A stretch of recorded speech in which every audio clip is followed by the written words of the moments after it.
Hello, everyone, and welcome. Today, we're diving into the wonderful world of fall. Baking with a super easy recipe: soft pumpkin bread, perfect for beginners. If you've always wanted to bake, but felt intimidated, this is the perfect starting point. Trust me, it's simpler than you think. This recipe is not just delicious, it's also a fantastic way to fill your kitchen with the warm, inviting aroma of autumn. First, let's gather our ingredients. You'll need 1 3/4 cups of all-purpose flour. Make sure you measure it correctly. Spoon the flour into your measuring cup and level it off with a knife. You'll also need 1 teaspoon of baking soda, 1 teaspoon of ground cinnamon, half a teaspoon of ground cloves, half a teaspoon of ground nutmeg, half a teaspoon of salt, 1 3/4 cups of granulated sugar, 1 cup of pumpkin puree. Remember, not pumpkin pie filling. Make sure you're using pure pumpkin puree.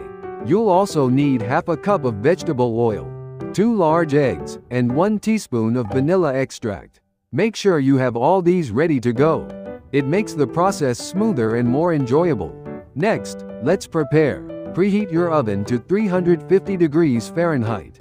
Now, before you start mixing, grease and flour a standard loaf pan. This will prevent your bread from sticking, ensuring easy removal and a beautiful presentation. You can use cooking spray for convenience, butter for a richer flavor, or even line the pan with parchment paper for the ultimate in easy removal and cleanup. This step is crucial for perfect results. Now, for the fun part: mixing. In a large bowl, whisk together the flour, baking soda, cinnamon, cloves, nutmeg, and salt. This is our dry ingredients. A good whisk ensures everything is evenly distributed. In a separate bowl, which is also large, whisk together the sugar, pumpkin puree, oil, eggs, and vanilla extract. This is our wet ingredients. Whisk until everything is well combined and smooth. Pour the wet ingredients into the dry ingredients. Gently fold them together with a spatula until just combined. Be careful not to overmix, as this can lead to a tough bread. Just until everything is incorporated is perfect. Avoid overmixing, as this can develop the gluten, resulting in a less tender loaf. Pour the batter into your prepared loaf pan.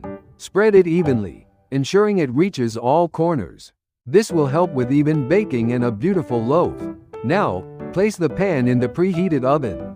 Bake for approximately 50 to 60 minutes, or until a toothpick inserted into the center comes out clean. Keep an eye on it after 50 minutes, as oven temperatures can vary significantly.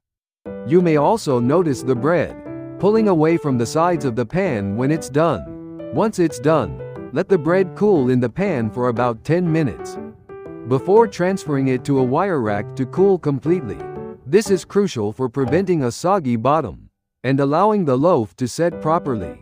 This cooling process also helps the flavors meld